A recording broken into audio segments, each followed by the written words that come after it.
2023 is almost coming to an end. This year has been quite an exciting year for gaming. However, it's still not over yet. We got a huge list of AAA titles that are about to be released by year end and the next. I don't know how I'll be able to afford all of that, but hey, at least I'll cry with my wallet cursing at me and can survive on instant noodles. Let's not talk about my miseries and focus on actually 6 games that I'm eagerly waiting for. Number 6. This will not be a problem. No, Captain. Space Marine 2. I used to love games by THQ. The first Space Marine game was released when THQ was not dissolved. That game is what we call a game that did well but still went under the radar for whatever reason. It's not underrated because it received well during its time, but people never spoke too much of it. Now, after so many years, we are getting Space Marine 2. THQ is no more, but the game looks amazing. Focus Interactive has delivered some really good IPs, and I have high hopes on this one, especially the 3-player co-op experience. We'll find out about it this winter. Number 5.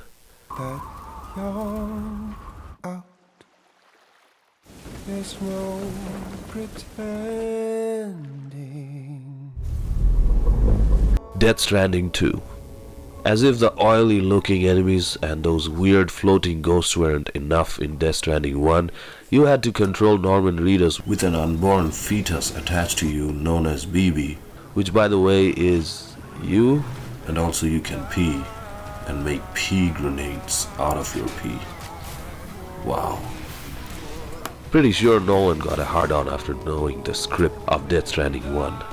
Kojima has one of the most weirdest imagination in the gaming industry. Death Stranding was a very unique experience. You're a porter who ports supplies and connects America as the entire nation got separated due to yeah, you got the idea. It was a game that received a polarizing response. It's either you love it or you hate it. There is no middle ground in Death Stranding. I want to know what Kojima has in his mind in Death Stranding 2. Good or bad, I don't care. I'm playing the game. Hopefully sometime in 2024. Number 4. He just started shooting at anything that moved. I can see your lady is still quite shaken up. I wouldn't bother. I already ran the plates. You should know by now, when it comes to evidence, we're hoarders. RoboCop Rogue City. Reef Entertainment is one of those companies that are not well received. They only have a handful of mediocre to bad titles. Rambo the video game? No.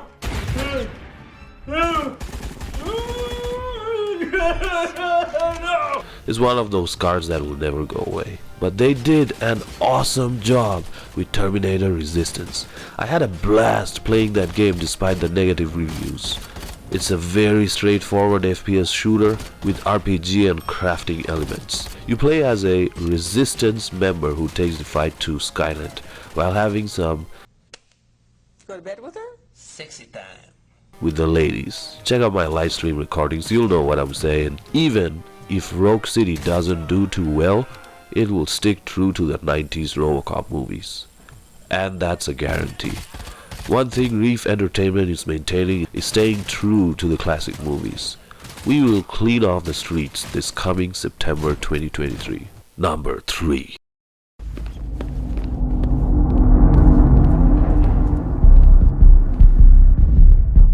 If you're one of my subscribers and have dropped in on my live streams or have checked my tutorials, you know by now that I got a thing for big titties and fine ass. Now this game looks promising not just due to the fine angles, oh god damn, but Stellar Blade looks mighty stellar. We haven't gotten a proper release window yet, but it's definitely on my wish list. Number 2. Come to me.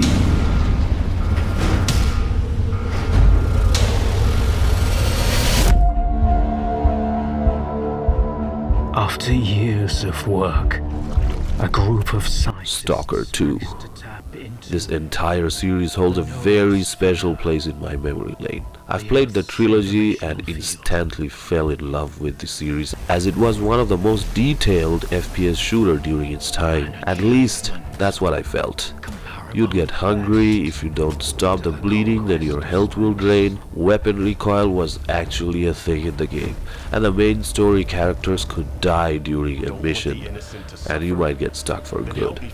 Yeah, I learned it the hard way when I was going through Red Forest in the first game. Stalker 2 was announced when I was a teenager, and now I'm an old fuck.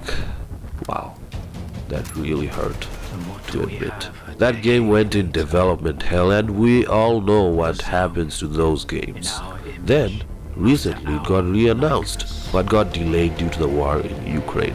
Now, it finally has a release date, and it's on number 1. Spider-Man, Spider-Man, तूने चुराया मेरा दिल का चैन, oh oh. Of course, it's Spider-Man 2. Spider-Man 1 is a perfect Spider-Man game. It took the ideas from the good superhero games like the Arkham series and turned it into something spectacular. On this part, you get to control both the Spider-Man. And wait for it. Wait for it as I say this. Black Spider-Man. I hope they have a surprise for us in store. I will shit my pants if they bring in Carnage alongside Venom. Alongside Spider-Man 2, we got Starfield, Bethesda's new IP which is in space. I never liked Bethesda's game mechanics in Skyrim. I was picky with Fallout 3 as well. However, I finished off Fallout 3. Their game mechanics always felt bland, which they have changed since Fallout 4. Looking at Starfield, I really felt great with what I saw in the game. I love space, science fiction, and a great story. I really hope Bethesda will not mess this one up like they did with Fallout 76.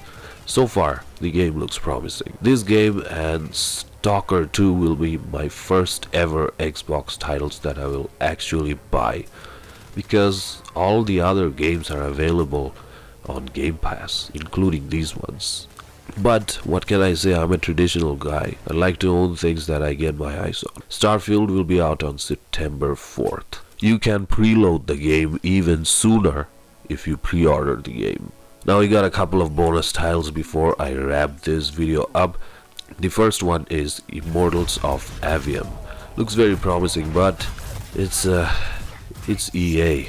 This game is set in a futuristic world where the people use magic. I simply got blown away by this one scene where the character is blasting magic on a full-fledged war ground with flying crafts. This is an FPS title, looks very fast-paced. It will play like a shooter from the looks of it, but with EA's track record, we need to be a bit careful with our wallets. This reminds me of Lichdom Battle Mage, but even more intense and way better. We'll see how it goes this August 22nd.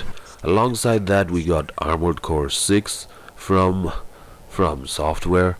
I love mechs, but I don't want to die 500 times in one section. And to those who are gonna say get good, ain't nobody got time for that. Well, that's all I have on my list of games for this year and the next. I'll come in with more contents, tutorial contents, live stream, gaming related contents, and whatnot. So make sure to click on that subscribe button, share your thoughts in the comment section. I'll be seeing you guys on the next one. Dr. Boot 7 signing off. Peace.